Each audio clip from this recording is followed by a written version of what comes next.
Moving on, a Biden administration spokesperson is taking jabs at former President Trump's foreign policy, claiming that cutting aid to the Palestinian Authority for refusing to engage in peace talks with Israel was ineffective. But was it? Joining us to discuss is U.S.-Israeli relations expert and columnist at Newsweek, Marc Schulman. Marc, long time no see. Thanks for being with us. Was it really ineffective? Didn't really accomplish anything. Like most of Trump's foreign policy, they made lots of statements, maximum pressure everywhere, but what it accomplished in any of these cases? What it accomplished in terms of the Palestinians? Look, Israel did not really want aid cut off to the Palestinians. It's in our interest that the Palestinians, whether you're right or left, whatever your political views here are in Israel, that the Palestinians do well economically, that the Palestinian people be as happy as possible. And cutting aid just makes that more difficult. Something has to fill those plates. And in some ways, it has to be Israel. It has to be someone else. So the United certainly was not in Israel's interest to cut that aid. That was more done for domestic political needs of the Trump administration. So I don't see that it accomplished anything. Well, so does that include cutting aid to UNRWA?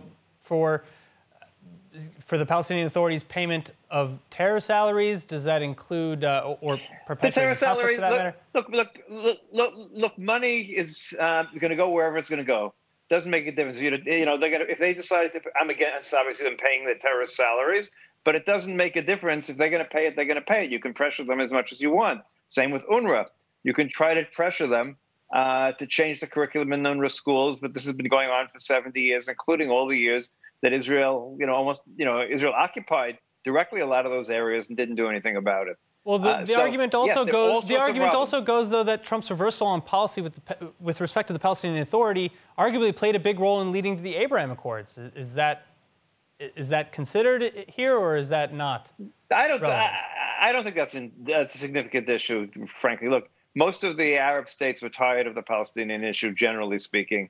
Yeah, there's no question that the fact that the Palestinians refused to come to the table to the Trump agreement or Trump plan was a mistake on the part of the Palestinians. There's no question about that. That helped give the Arab countries in the Gulf cover in order to enter into the Abraham agreement. So that part is true. But that's one part of it. But the other part of it is in terms of providing aid. Again, it's in our interest, Israel's interest, that the Palestinians do as well as possible economically. Yes, is there corruption in the Palestinian administration? Of course there's corruption in the Palestinian administration. Should we help fight it, or should the Americans help fight it? Of course they should help fight it, and they should work against corruption, like they should work against corruption everywhere.